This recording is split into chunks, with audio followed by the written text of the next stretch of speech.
Garden City Harvest, recent title change.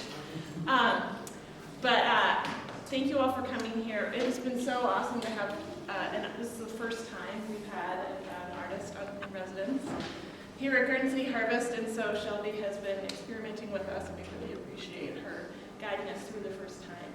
But you're here at one of our 21 sites. We plant seeds and grow together to build a healthy Missoula. And we do this at our 21 sites, and they're farms and gardens, both community gardens and school gardens. We have, I'm pointing over there because we have a school garden manager over there. We started, in the beginning we started with one farm and one garden. The farm was growing food for the food bank, that's the Peas Farm, which is now up in the Rattlesnake. And then this site where people could come and grow food for themselves. And we've grown from there.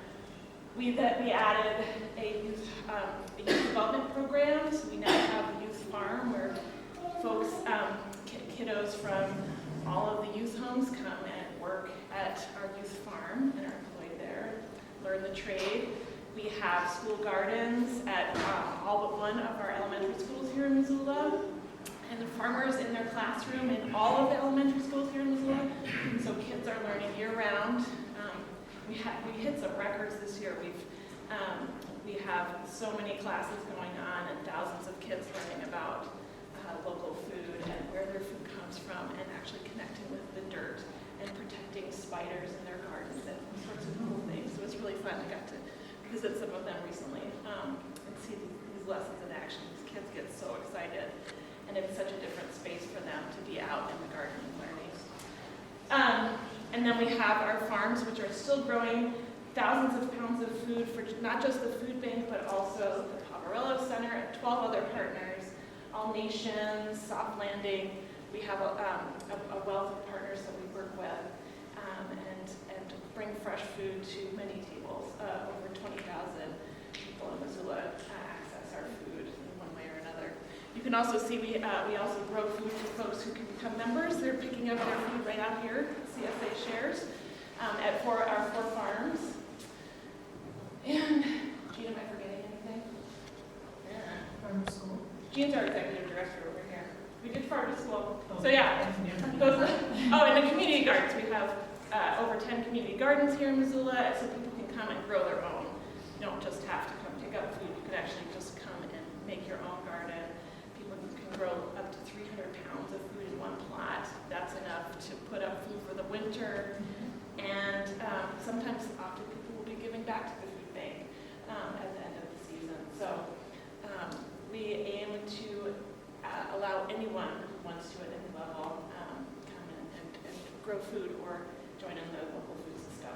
We also have workshops, so if anybody's interested in a workshop to learn how to grow seasonal food, we would welcome you. They're done in the space that you can also rent if you want.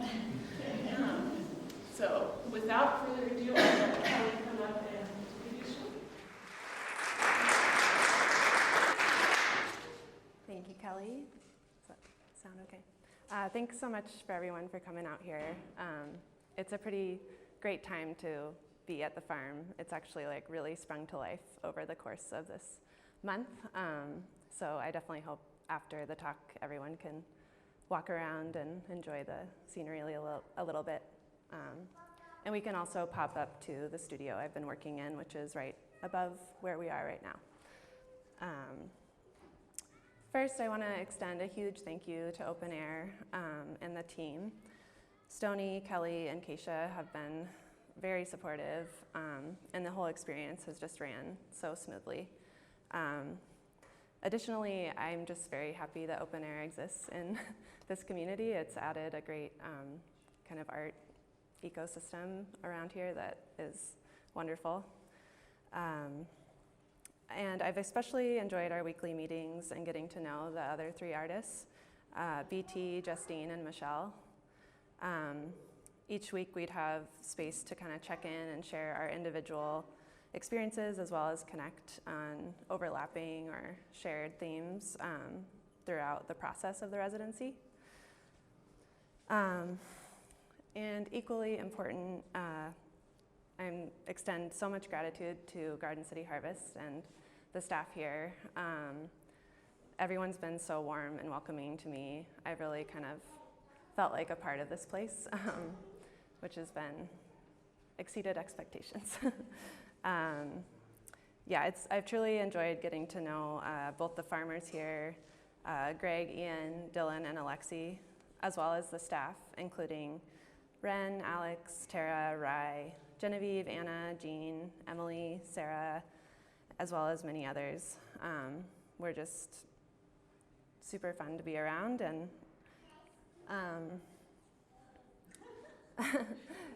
it's been an exceptionally perfect month, I think, in Montana to be at a farm, because the May 22nd started the planting season, and now we're on the third week of the CSA harvesting crops already. But I volunteered with the farmers periodically, just put in a couple hours here and there, and the first couple weeks it kind of felt like all, dirt fields with little starts, and I've watched it truly become this green oasis. It's pretty inspiring as you're working. I also quickly just want to touch on a fun opportunity I had to kind of bond with the group here. There was a staff social with a drink and draw that I led, a popular drawing activity called Exquisite Corpse, where one person draws one part of the body, the legs, one person draws the torso, and one person draws the head, and you just pass it around without kind of seeing the other person's work. So I decided to evolve that into a veggie version, do kind of roots, stem, and flower, whatever, and they just turned out really hilarious. And actually, they are lining the hall to the restrooms right now, little gallery. So yeah, it's just been a wonderful experience to be here. I actually do have a history with this organization. However, I was introduced to Garden City Harvest via the Peas Farm internship in 2011, which is, I think Genevieve said, another farm location up in the Rattlesnake that works directly with students and the college for educational purposes, and they also have, I think, a CSA. This experience was really formative for me in my early 20s. I learned a lot from it, and I was definitely the only art major up there that summer. So I met a lot of new people and made some friends that I still keep track of today. Also, thanks to my mom for telling me it existed. So, as you may have gathered, this has been a really serendipitous placement for me for multiple reasons. Which brings me to my talk today. I'll walk through a pretty chronological sequence of my development as an artist. But I also have a lot to say about my interest in working with plants and the value of organic farming or food as medicine. I realized throughout the residency that this was kind of one of the first opportunities I've had to truly integrate those two interests, rather than kind of having them parallel but separate. So that's been fun to have this synthesis. So I was born in Billings, Montana, but moved to Whitefish at the age of 2, so my first memories are there. I'm sure most of you are familiar with the Flathead Valley and its natural beauty.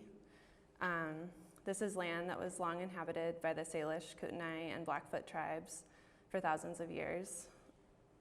Whitefish is close to both Glacier National Park and the Bob Marshall Wilderness, as you can see, and a lot of state land and national forest area. So I grew up having the opportunity to explore in the forest without many people around, as I'm sure many of you in this crowd could relate to. My family also made frequent visits to Havre, Montana, where my mom's family is from, and where we would go to visit my grandma. She found this photo that was hard not to include, 1992. I think spending time in Havre was cool just in terms of a different part of the state, different kind of landscape and area to explore.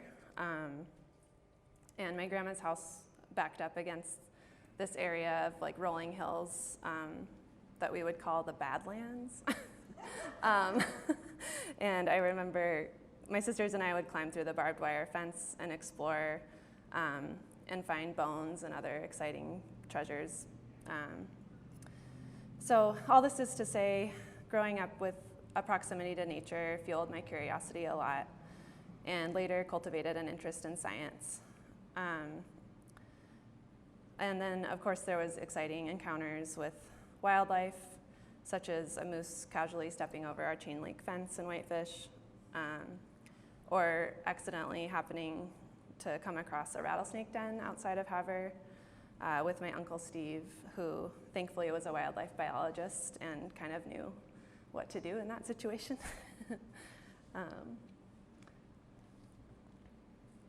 I think curious exploration is fairly universal among children everywhere. But I've realized that growing up in proximity to nature and having these regular interactions with non-human species had a major impact on me and my worldview. As an adult living in this contemporary moment, I find that I hold a greater degree of sort of ecological hope than a lot of my peers. I think this has to do with having witnessed some positive or respectful interactions between people and wild ecosystems. Although humanity has a lot of change to do to realize that hope. But it's just something I've kind of picked up on over the years. I believe a greater degree of coexistence is possible.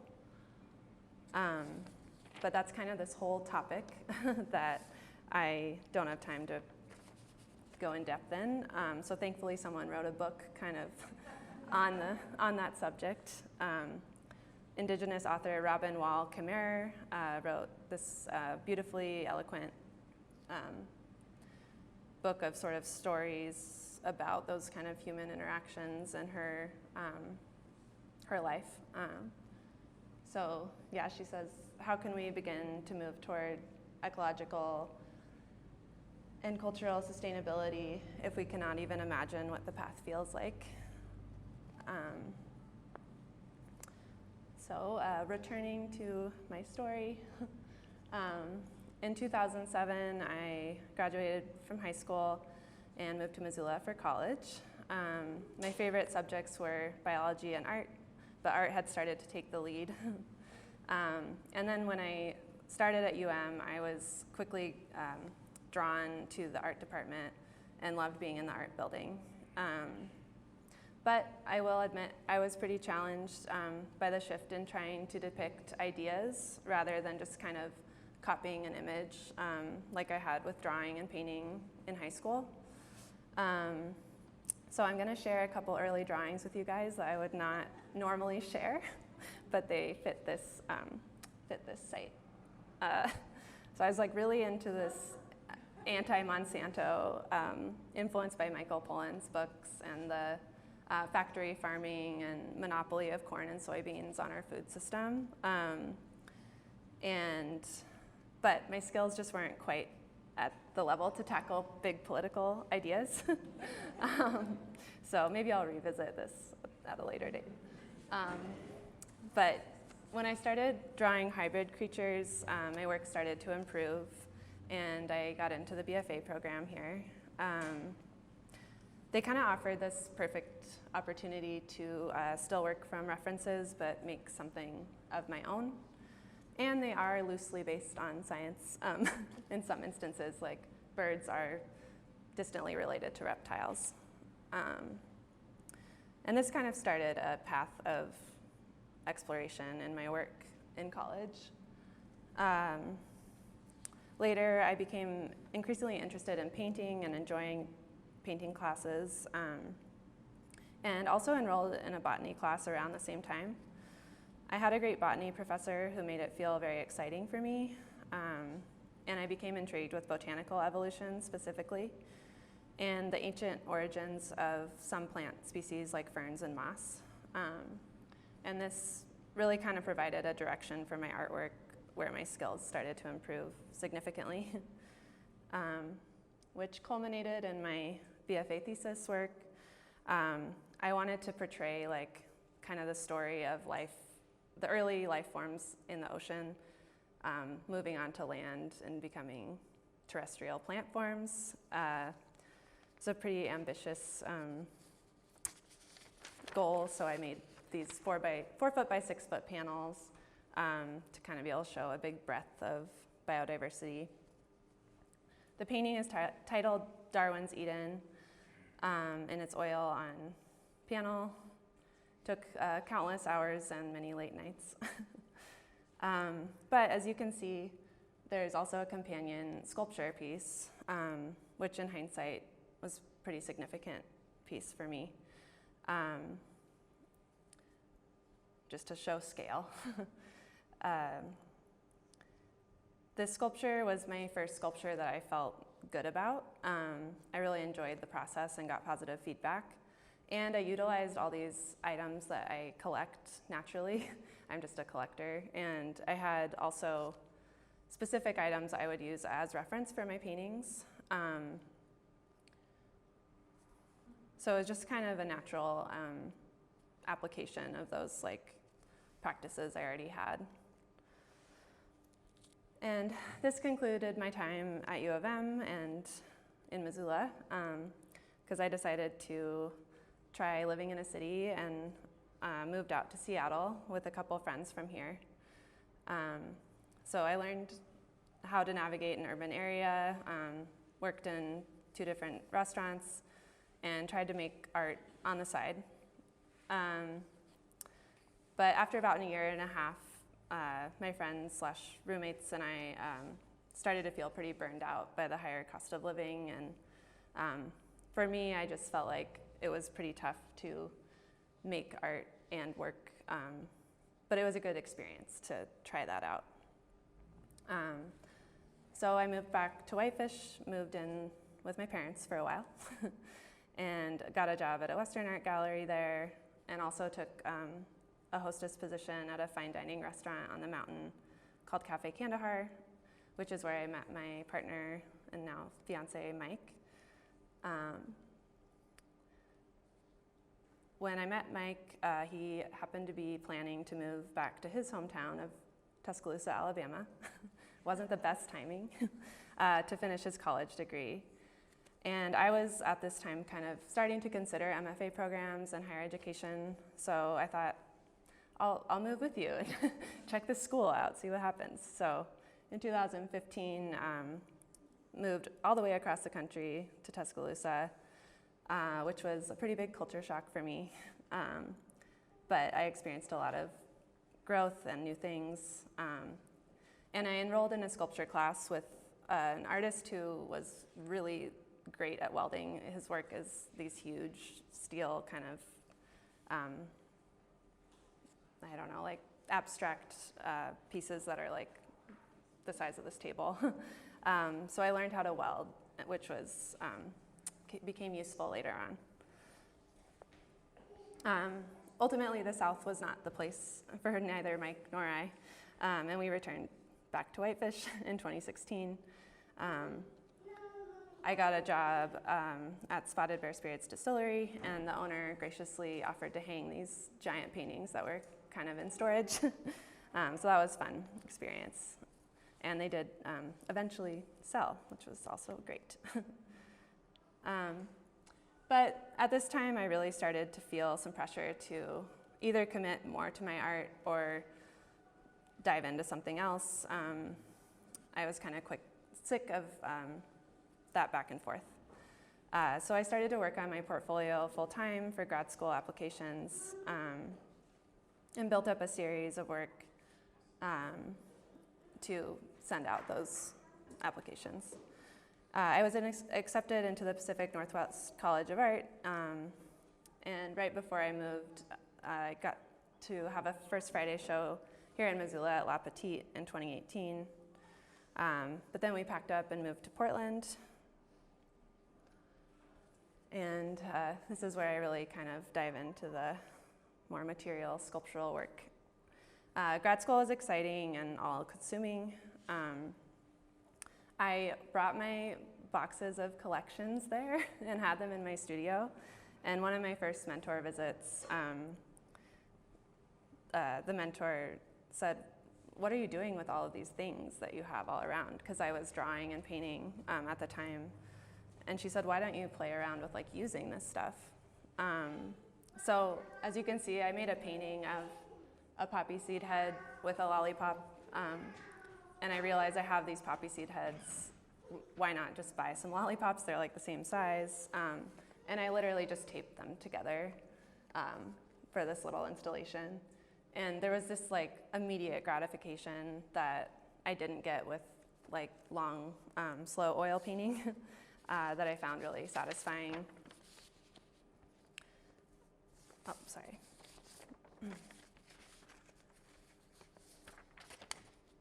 I also wanted to try to make my painting more sculptural. These are really small, they look huge, but they're like 6" by 6" pieces. Just kind of attaching materials to two-dimensional pieces. And then I started to get really excited about that material exploration. Portland is a great place to source materials. Places like Scrap PDX and garage sales, or even just free piles on the street. And yeah, kind of just opened a door towards working 3D. And I just, really enjoyed the process of fragmenting these things I collected and applying them as surface texture. So yeah, that piece is a chicken wire armature, just a lot of different materials. And also just kind of being in a city, you kind of see the consumer culture waste system a lot with higher population. And it felt good to sort of grab things like screw anchors that were at a store for $1 in secondhand, and use them for something greater than the landfill. So I continued to kind of go back and forth with painting and sculpture and push that sculptural painting a bit further, really kind of bring it off the wall. This was cuddle drone piece. And it was kind of an experiment, not necessarily felt like I nailed it, but it was a good exercise. But then I kind of wanted to make a more standalone, structurally secure sculpture, and enrolled in a woods and metal class, and got back to doing some welding. Welding just allowed for so much more structural support and could carry the weight of a lot more materials. So this cactritis piece was just about my height and allowed for much more experimentation and kind of like maximal use of all sorts of different materials. This concluded my first year in the program, and I had a really unique opportunity to see the 58th Venice Biennale in May of 2019. This was a super inspiring experience, just to see these immersive environments. And I mean, there'll be rooms the size of this room that are just fully installation. It's an awesome thing if anyone can ever go to the Biennale. But anyway, it definitely got me thinking a little differently going towards thesis.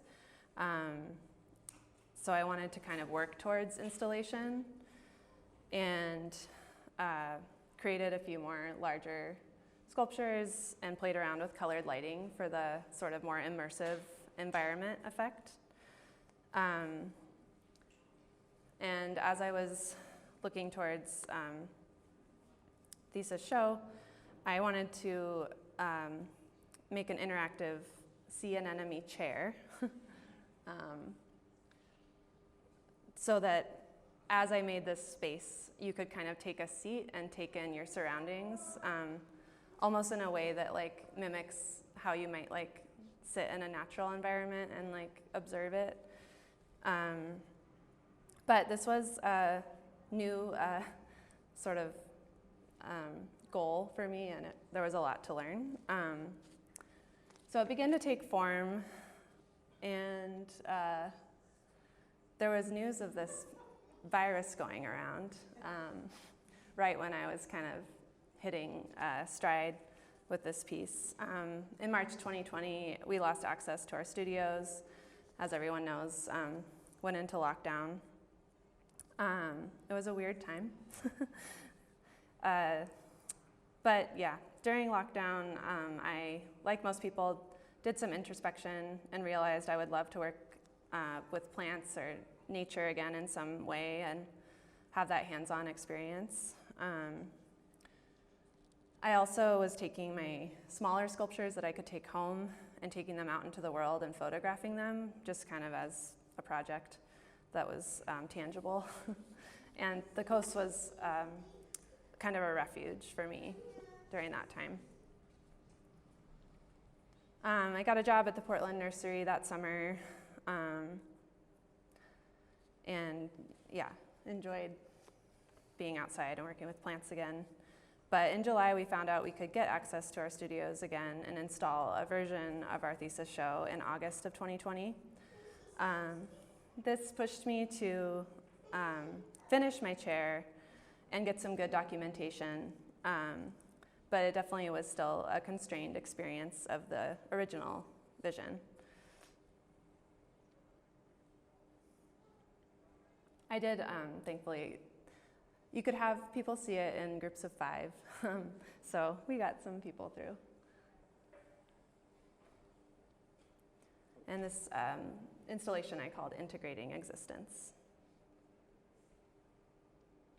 Then it was kind of, what's next? Still in COVID. And I started kind of seeking out art opportunities and rented a creative space in the Portland storage building, which also provided storage that I needed. And like I said earlier, going out to the coast was like a really rejuvenating thing to get out of the city. And I was really inspired by this Nescoin ghost forest on the Oregon coast. It's these stumps that have been preserved by the cold salt water. They're like 2,000-year-old trees. And now they've become these like little columns of life. And if anyone's been around like those kinds of crustaceans, they kind of like make sounds, and it's really exciting experience. So that's where this piece started to formulate. And I was fortunate to get invited to be a part of a group show in Portland at Eutectic Gallery. Was able to show this piece in 2021. But after that show, I kind of continued to look for some opportunities and didn't have much success. And city life kind of started to wear on me again. So this brings me back to Montana, which has really felt like the right move. I don't plan to leave this time. One thing that was really fun when I arrived, I had been tracking open air a bit and was able to participate in their fundraiser last summer, which was taking inspiration from this River Road farm. And I completed a painting inspired by the bee balm, which is blooming right now out here. I thought the bee balm blossoms reminded me a bit of those sea creatures I'd found inspiration from before. But they're also a native medicinal herb, also known as wild bergamot. So this was a really sweet homecoming experience, and I felt very comfortable around the open air crew during this event. And some other things have really fallen into place for me here since moving back. I'm thrilled to have gotten the opportunity to teach a beginning drawing course at the university as an adjunct instructor, and I'll be returning there in the fall. So this brings me to the residency. I started to brainstorm ideas a little bit before arriving. I was just kind of thinking about my experience with food as medicine and the impact of organic farming in this country. So I listened to Animal Vegetable Miracle on audio and was kind of sketching out ideas. I landed on some kind of hybrid vegetable sculpture, but felt a little challenged on selecting what to include. So I ended up thinking of the chakras of the body. There's 7 chakras.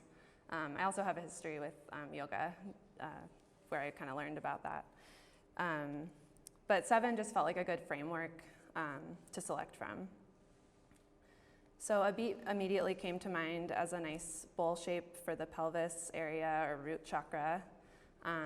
And additionally, beets contain some constituents that are healthy for digestion and cleansing.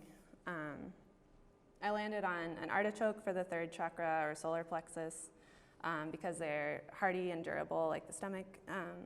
But also I have seen artichoke in many supplements, and I take a motility supplement with artichoke in it. The heart is a pretty difficult decision, I realized, so I haven't quite landed on that one yet. I'm thinking tomato, probably. But I knew I wanted the crown chakra to be some kind of medicinal flower. And it was actually going to Home Resource that I found this purple cleaning brush and immediately thought of the bee balm again. It's been really wonderful to have access to Home Resource during the residency, and just remember that that's such a great source for materials here. And this is my space when I was first setting up. It definitely got a little crazier in there over the course of the time.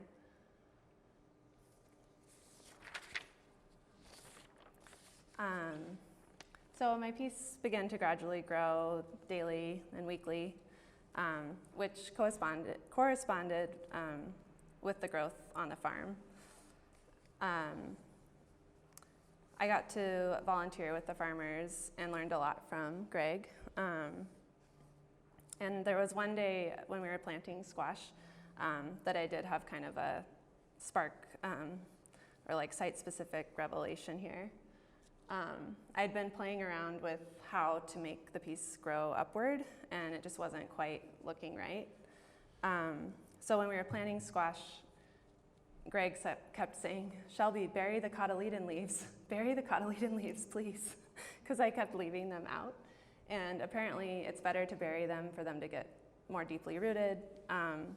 So then we started talking about why that is, and he compared, they're the first 2 leaves that come out of the seed. He compared them to an embryo, like they're this initial body of the plant that then later dies. And that clicked as kind of a good thing for the 2nd chakra, which corresponds to reproductive organs or this lower abdomen area. And it just made the piece look better to have these like 2 leaves. But once again, Home Resource provided the item. So this was like a fan blade or propeller, I think. And it was thankfully a thin metal, easy to bend. So then, yeah, it was much easier also to grow upward out of that kind of metal structure. I continued to just build layers of material and work with paper mache and then fabric with glue, different layers. That brush was interesting to handle at first, but I realized the bristles all come from, like they're already bundled, so they kind of worked well as petals actually. Oh, and I kind of was thinking about these, honestly, sometimes kind of gross materials I work with in my sculpture, and just they're like synthetic, industrial, in contrast to like this beautiful space and the view I had from my window, and like, what is that relationship? And I realized that a farm is actually a place where industrial materials and organic things are kind of in symbiosis together.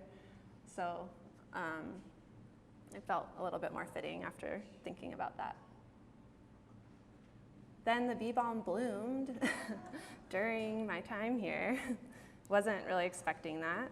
And I was able to like sit out there and do some plein air sketching, and it's just fun.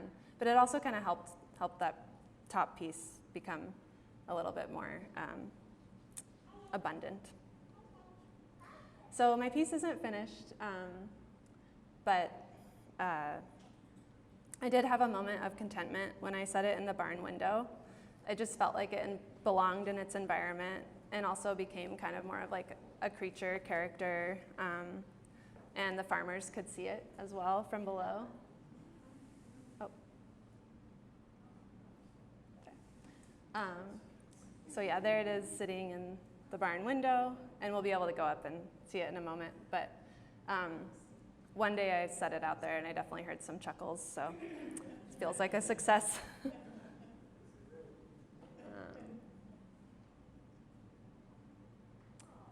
So that's my talk. Thank you guys so much.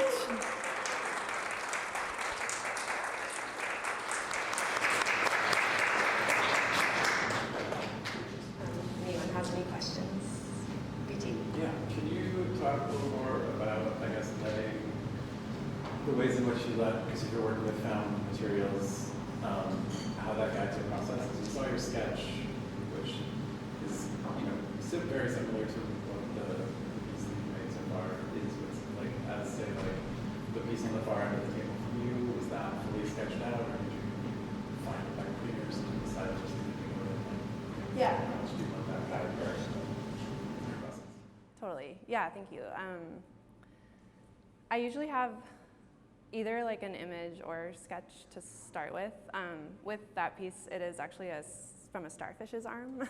And I think I kind of just look at like what I have and what could become which aspect of it. But there's definitely been times that I go look, like I don't really even have a piece going, and I go to some kind of store and just see a material, and I'm like, that's perfect barnacles, or like that, and I'll grab it like for later. So it kind of alters between those things, but it's also made me become like a slight hoarder.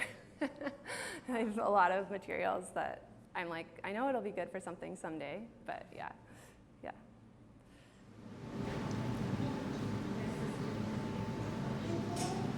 Yeah. Do you remember what the first thing you collected was, by accident or mindfully? That's a good question.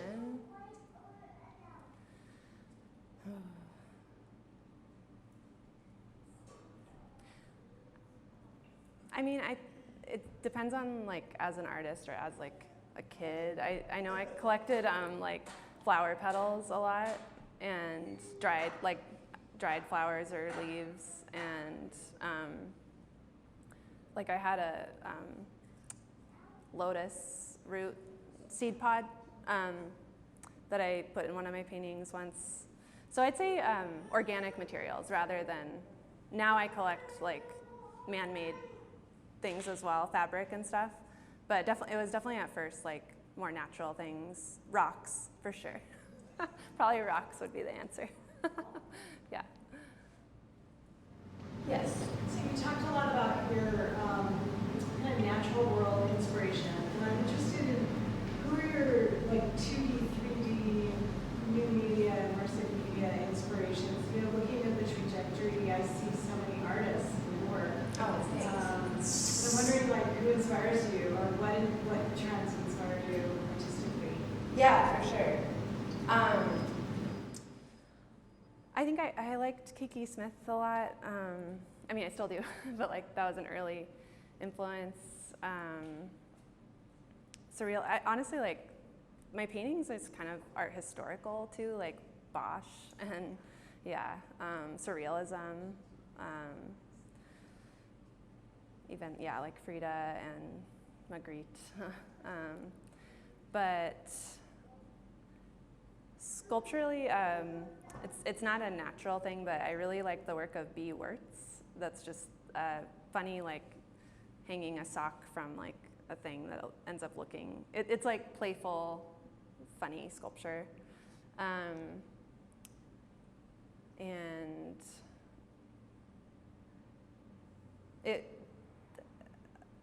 at the Biennale, I think I just gravitated towards so many work, and I've written down the names, but so many of them are like in a language that's hard for me to remember. But it was really exciting to discover those people. With like, new media, I did think of the name Hito Styler. Does like video work of natural things. It's not necessarily like what I do, but I like what they're doing. Follow-up question to that. Did you ever feel like you want to do something? Because several times during your talk you said, I wanted to do this, and then I ended up having to take this welding class so I could learn how to weld. Or I knew I wanted to work in 3D, so I took this sculpture class, right? Yeah. So right now, do you ever feel like, oh my gosh, I want to do that, but I don't know how to do that, and so I need to go and right? So what kind of horizon do you think are things that I need to learn how to do that? Yeah, that's a good question. Actually, one of the artists who I don't think could make it today for this session, Justine, was at the library, was doing direct animation. And I'm not necessarily thinking direct animation, but I was thinking like getting more into projection, like learning a little more about that, maybe behind my work or onto my work, would be something I'd be interested in, or down the line, maybe like stop motion, something, it'd be fun. Kind of a follow-up to the follow-up. What next? Did this lead, it's interesting to hear, your experience with the pandemic and how that, it really had to interact with your creative, you had momentum you were building, and it's already hard to build that in graduate school and then transition out of it and figure out how you integrate into the world. But then you had like this added layer of complexity with the pandemic. And so naturally, momentum, like the creative practice, there's so much momentum is involved in making. And so I guess I just wonder for you, how do you locate yourself in your creative journey, and how are you feeling thinking about the future with it? Yeah, thanks. I'll share that this opportunity was kind of the first time in a while I felt like the energy to produce sculpture, just because, I don't know, there was like a little bit of a pain there. And like I wanted to revisit painting also. I enjoy both.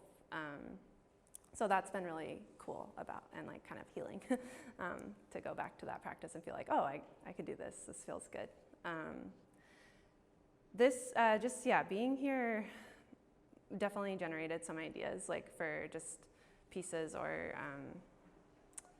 like paintings even that I'd like to do. And like I said, this kind of more like direct